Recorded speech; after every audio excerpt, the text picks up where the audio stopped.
All right, literally just got done putting the Ultra B back together after putting a Sirris front shock, front forks, rear shock, shit. Put the suspension on it, put the swing arm guards. I did the EBMX dashboard, the in-dash display, the ODI handlebar, put the Tusk wraparound hand guards on it. I converted it back from chain drive to belt drive, just to get a feel for it. I switched it to chain drive so quick when I first got it. I felt like switching up a little bit. In doing so, I also put the EBMX performance jack shaft on there. So I put the EBMX controller shrouds, kind of cleaned everything up a little bit. Those are really nice.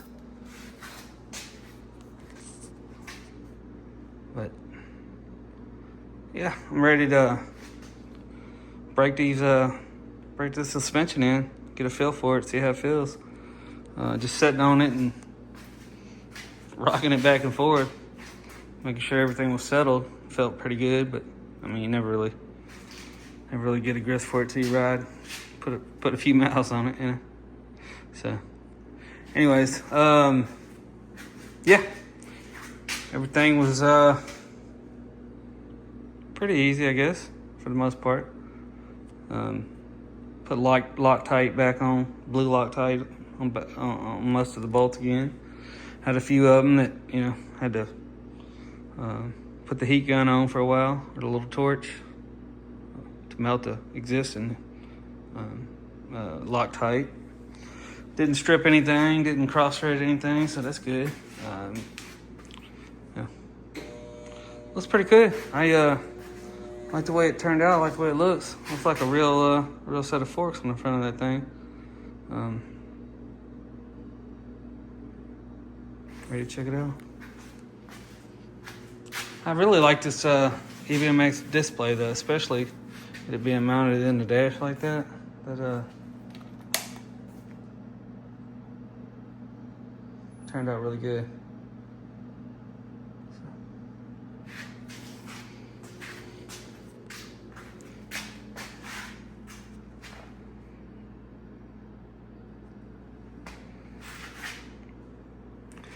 The little ATM RTR, got it the other day, put it together.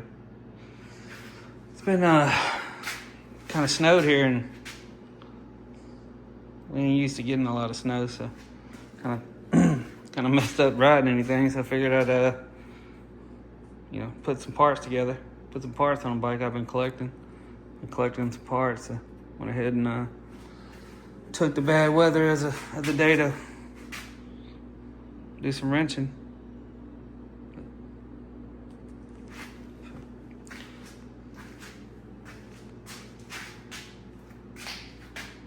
Can't say enough about the EBMX support. I don't have any experience with the other controllers, but I got a Talaria as well with a X9000 on it, and of course, X9000 V2 on here with the Ultra B80 motor on there. Anytime I've ran into any problems, which one was my own making, I got the throttle plug wet, and then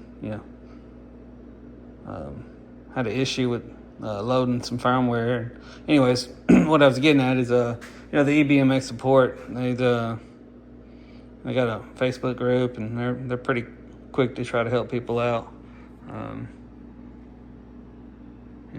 Anyways, I don't have, I'm not going to speak ill of any other controller. I don't have any experience with them, but I know my experience with EBMX has been great. So the adjustability and when you get up to a certain power range, being able to control just about every aspect of it really helps. You know, you can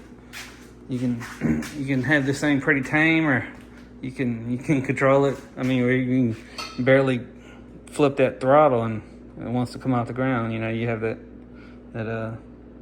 ability to switch it back and forth, change it up. You know, when you need it all, or even if you wanted to let a novice ride, you know, you could dial it down real quick and kind of limit the power on it.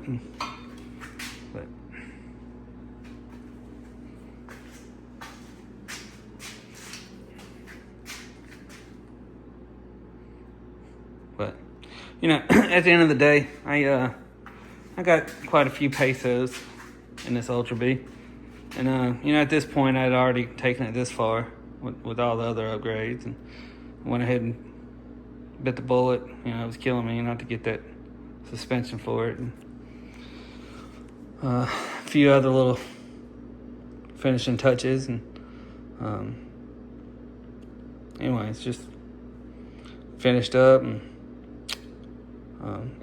what I was getting at is you know, for the money, it's hard to beat Big Red over there, the Star Varo. You know, out of the box, it's got all the creature comforts, and you know, it doesn't need brakes, it doesn't need suspension, it doesn't need nothing. Within reason, no major upgrades, anyways. It's you know, it's ready to rip. So it's a whole different class of bike, and you know, people complain about the weight, but the weight's really not an issue, other than putting it on the stand. When you're actually riding it, it doesn't feel like 260 pounds or whatever it is. Yeah, but yeah, Ultra B's still a lot lighter. Super fast for the weight and the size of it. You know, being 5'11", I do like the height, you know, of the Ultra B. Being able to stand, you know, flat-footed if I need to. Still tippy-toeing a little bit on the start, but anyways, I would suggest getting, if you got an Ultra B, just leave it stock. Maybe put some wheels on it, some 2118 wheels or something on it. But you know, don't dump a lot of money in these things. I mean, if you're gonna upgrade an Ultra B, you know, you're in it 5,000 or 6,000 to begin with, and you know, controller, motor, battery, any of that stuff, and suspension, you're well pushing 10. You might as well have got the Stark. Unsponsored. Nobody's Stark did not sponsor this video, or you know, nobody has sponsored anything I've done on any of these bikes. But anyways, nothing wrong with the Ultra B platform the way it is out of the box. It just, once you get to this level, it's really foolish money at this point, you know. When you got everything that Stark is right there, I could have bought 2 Starks for what I've got in this Ultra B right now. But I had a lot of fun putting it together and working on it and wrenching on it, and you know, definitely still puts a smile on my face when I crack that throttle. But yeah, it is what it is at this point. I'm just making a suggestion to anybody that may be looking at doing some heavy modifications to an Ultra B. Just take my advice if you want to. I would highly suggest just getting the Start. But anyways, Ultra B, Sirris Suspension, EBMX display in the dash. Of course, the Tusk and wraparound handguards. I like it. Came down really nice. Hopefully weather will let me get out there and cruise a little bit. Break it in some. See what it does. All right, thanks.